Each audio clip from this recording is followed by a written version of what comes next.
Hello sir, હું તમને 2-3 પ્રશ્ન પૂછી શકું? પૂછો તમ તમારે. તો પહેલો પ્રશ્ન કે ગાંધીજીનો જન્મ ક્યાં થયો હતો? ગાંધીજીનો જન્મ નતો થયો, ગાંધીજી તો પ્રગટ થયા હતા. જેમ રાવણને મારવા માટે રામ પ્રગટ થયા હતા, એમ અંગ્રેજોને ભગાડવા માટે ગાંધીજી પ્રગટ થયા હતા. બીજો પ્રશ્ન પૂછી શકું? પૂછો તમ તમારે. તો ગાંધીજીના ગોળી કોણે મારી? મોદીએ. ત્રીજો પ્રશ્ન કે માણસ મરી જાય એટલે એના નાકમાં રૂ કેમ ભરાવવામાં આવે છે? નાકમાં રો, કારણ કે એ પછી શ્વાસ લઈને જીવતો ના થઈ જાય એટલે. હારું હાલો, છેલ્લો લાસ્ટ પ્રશ્ન, બરોબર? કે આપણો તાજમહેલ છે, તાજમહેલ કોને બંધાયો હતો?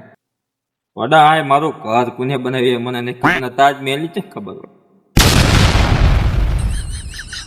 રિપોર્ટિંગમાં જો તારા જેવા 5-6 મળી જાય ને દિવસના તો આખો દાડો સુધી એટલે સાહેબ પણ પૂછો તો આપણે નવરત છીએ. કામ જ લીધું ભાઈ.